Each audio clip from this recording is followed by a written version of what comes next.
Today, on Spiritual and Self-Care Sunday, we explore a concept that many people struggle with more than they realize: the idea of rest without guilt. For many adults, rest has quietly become something uncomfortable. Instead of feeling restorative, it often feels undeserved. People sit down to rest and immediately feel the urge to check their phones, complete another task, or think about everything they should still be doing. This reaction has become very common in modern life. Many people have learned to associate their value with productivity. If they are constantly working, achieving, or moving toward another task, they feel useful and responsible.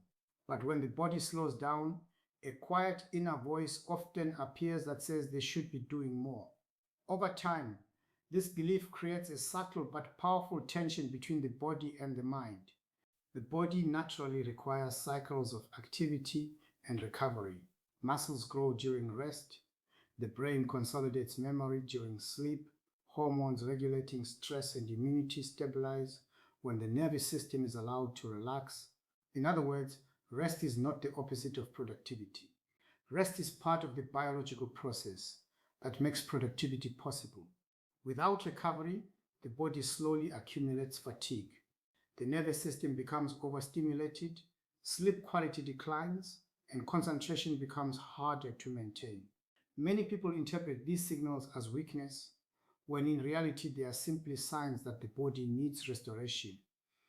This is why nearly every ancient wisdom tradition includes rhythms of rest.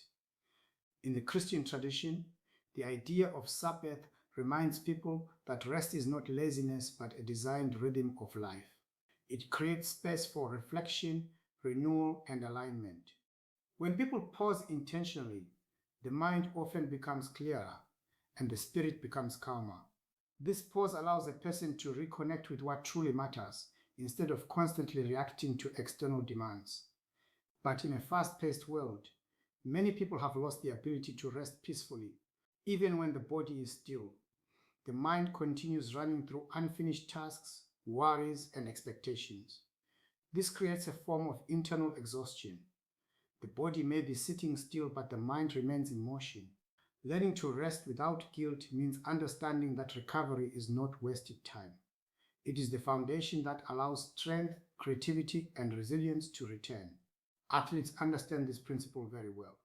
Training programs always include recovery days because the body rebuilds itself during those periods of rest. Without recovery, performance eventually declines.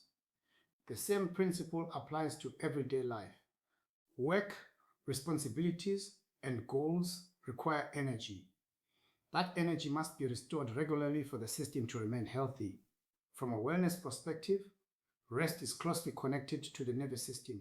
When a person allows themselves to slow down, the body shifts from a constant fight or flight stress response into a calmer rest and restore state. This change affects many systems at once. Heart rate slows, digestion improves, muscles release tension, hormones regulating stress begin to stabilize. These physiological changes support both physical health and mental clarity. Seen this way, rest is not simply a break from activity. It is an essential biological and spiritual reset.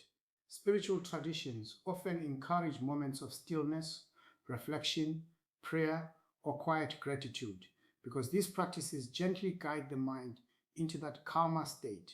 They remind us that our worth is not defined only by what we produce. Sometimes the most valuable thing we can do is pause. Pause to breathe, pause to reflect, pause to reconnect with the deeper purpose behind our actions. When rest is understood as restoration rather than laziness, the guilt surrounding it begins to fade. The body becomes stronger, the mind becomes clearer, and the spirit regains a sense of balance.